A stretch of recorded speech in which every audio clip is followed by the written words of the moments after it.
સ્વાગત છે આપનું રંગતમાં। હું સિદ્ધિ કમાણી રોજ તમને અવનવી વાનગી બનાવતા શીખું છું। જો તમને મારી વાનગી પસંદ આવતી હોય તો તમે મારી ચેનલને સબસ્ક્રાઇબ કરો, મારા વિડીયોને લાઈક કરો અને તમારા ગ્રુપમાં મારા વિડીયો જરૂરથી શેર કરો। તો આજે આપણે મિક્સ વેજ રાયતું બનાવતા શીખીશું, જે બનાવવામાં ખૂબ જ આસાન છે અને ખાવામાં ખૂબ જ ટેસ્ટી બને છે। તો ચાલો આજે આપણે બનાવવાનું શરૂ કરીએ મિક્સ વેજ રાયતું। મિક્સ વેજીટેબલ રાયતું બનાવવા માટેના ઇન્ગ્રેડિયન્ટ્સ આપણે જોઈ લઈએ।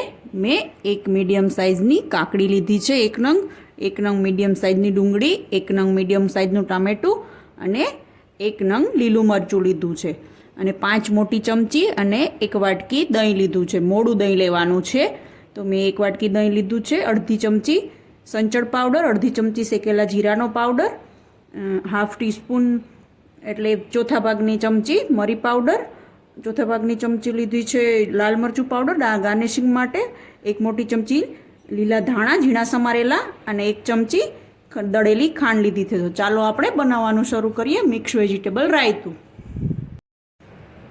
મિક્સ વેજીટેબલ રાયતું બનાવવા માટે આપણે સૌપ્રથમ બધા જ વેજીટેબલને ઝીણા ઝીણા સમારી લેવાના છે। તો આપણે સૌપ્રથમ કાકડીને આવી રીતે છાલ કાઢી અને દાંડલી કાઢી અને છાલ પીલર વડે છાલ કાઢી અને આપણે કાકડીની છાલ ઉખેડી પછી કાકડીને ઝીણી ઝીણી સમારી લેશું, ડુંગળીને પણ સમારી લેશું અને ટામેટાને સમારી લેશું। તો આવી રીતે હવે આપણે કાકડીને છાલ કાઢી અને ઝીણા ઝીણા ટુકડામાં સમારી લેવાની છે। તો હવે આપણે બધા વેજીટેબલને સમારી લેશું।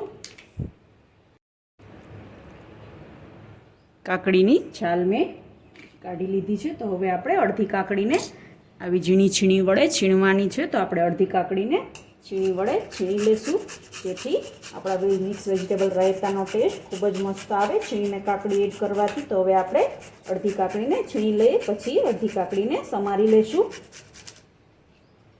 તમે જોઈ શકો છો આપણા બધા જ વેજીટેબલ મેં ઝીણા ઝીણા સમારી લીધા છે। તો હવે આપણે મિક્સ વેજીટેબલનું રાયતું બનાવીશું। વેજીટેબલ રાયતું બનાવવા માટે મેં અહીંયા એક મિક્સિંગ બાઉલ લીધું છે। તો હવે બાઉલની અંદર આપણે જે દહીં લીધું હતું મોડું 1 વાટકી અને 5 મોટી ચમચી તે એડ કરી દઈએ અને દહીંને આપણે વિસ્કર વડે વ્યવસ્થિત મિક્સ થાય અને એની અંદર જે ગાંઠા હોય તે બધા ભાંગી જાય ત્યાં સુધી આપણે એને ફેટવાનું છે। તો હવે આપણે દહીંને આવી રીતે વિસ્કર વડે ફેટી લેશું, જેથી દહીં એકદમ મસ્ત એકરસ થઈ જાય અને આપણું રાયતું પણ ખૂબ જ ટેસ્ટી બને। એટલા માટે હવે આપણે આવી રીતે વિસ્કર વડે દહીંને જ્યાં સુધી દહીં ફેટાઈ જાય ત્યાં સુધી ફેટી લેવાનું છે। તો આપણે હવે દહીંને ફેટી લેશું। તમે જોઈ શકો છો આપણું દહીં મસ્ત રીતે ફેટાઈ ગયું છે। તો હવે આપણે એની અંદર મસાલા એડ કરી લેશું।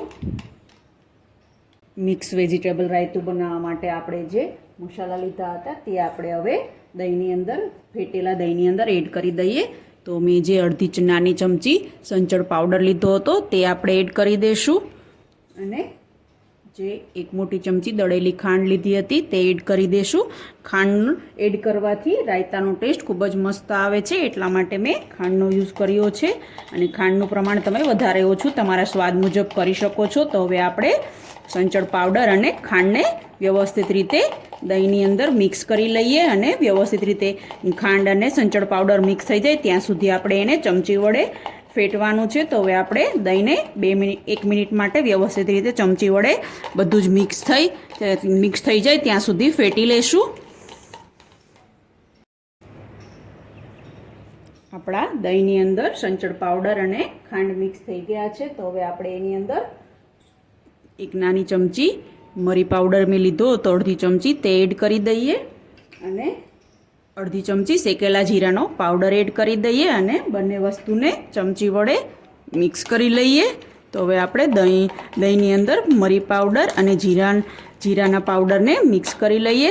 તમે જ્યારે પણ રાયતું બનાવો ત્યારે ઠંડા દહીંનો જ ઉપયોગ કરવાનો છે, જેથી રાયતું ખૂબ જ ટેસ્ટી લાગે છે। તો હવે આપણે બધી જ વસ્તુ દહીંની અંદર મસ્ત રીતે મિક્સ થઈ ગઈ છે। તો હવે આપણે વેજીટેબલ એડ કરી લઈએ. અને જ્યારે બી તમારે રાયતું બનાવવું હોય ત્યારે દહીં ઠંડુ હોય અને બધી મસાલા મિક્સ કરી અને તમે ફ્રીજની અંદર રાખી શકો છો. પણ જ્યારે તમારે ખાવું હોય ત્યારે જ તમારે એની અંદર વેજીટેબલ એડ કરવાના છે. તો મસાલો તમે જે ડ્રાય મસાલો છે તે એડ કરી શકો છો, પણ વેજીટેબલ જ્યારે તમારે ખાવા માટે ઉપયોગમાં લેવું હોય ત્યારે જ તમે એની અંદર વેજીટેબલ એડ કરવાના છે. સમારી અને તમે ફ્રીજમાં રાખી શકો છો.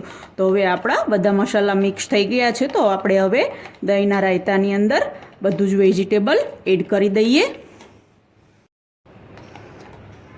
આપણા રાયતાની અંદર જે આપણે એક મીડિયમ સાઇઝનું ટામેટો ઝીણું સમારેલું લીધું હતું તે એડ કરી દઈશ. એમાંથી 5 થી 6 ટુકડા ઝીણા સમારેલા ગાર્નિશિંગ માટે રાખવાના છે. તો આપણે બીજું બધું ટામેટું દહીંના રાયતાની અંદર એડ કરી દઈએ. મિક્સ વેજ રાયતું બનાવવાનું છે.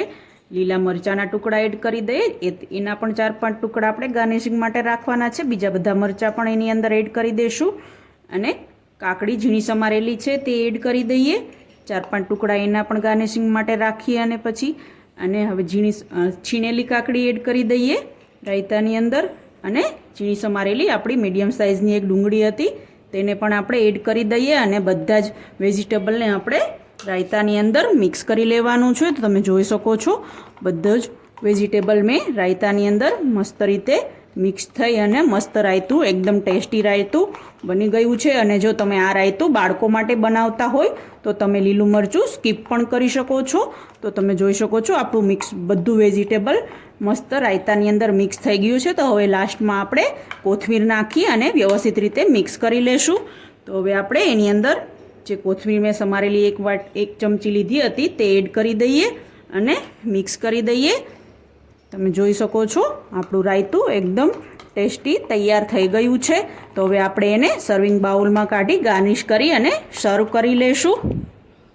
તો તૈયાર છે મિક્સ વેજીટેબલ રાયતું, જે બનાવવામાં ખૂબ જ આસાન છે અને ખાવામાં ખૂબ જ ટેસ્ટી બને છે. તમે જોઈ શકો છો એકદમ મસ્ત બન્યું છે. તો તમે પણ આ રેસીપી ઘરે જરૂરથી ટ્રાય કરજો અને તમારી રેસીપી કેવી બની તે મને કમેન્ટ બોક્સમાં જરૂરથી જણાવજો. કેવી લાગી આજની રેસીપી તમને? જો તમને મારી રેસીપી પસંદ આવી હોય તો તમે મારી ચેનલને સબસ્ક્રાઇબ કરો, મારા વિડીયોને લાઈક કરો અને શેર કરો. તો રોજ આવી અવનવી વાનગી જોવા માટે જોતા રહો રંગત, ખાણીપીણીના શોખીન ગુજરાતીઓની. Thanks for watching.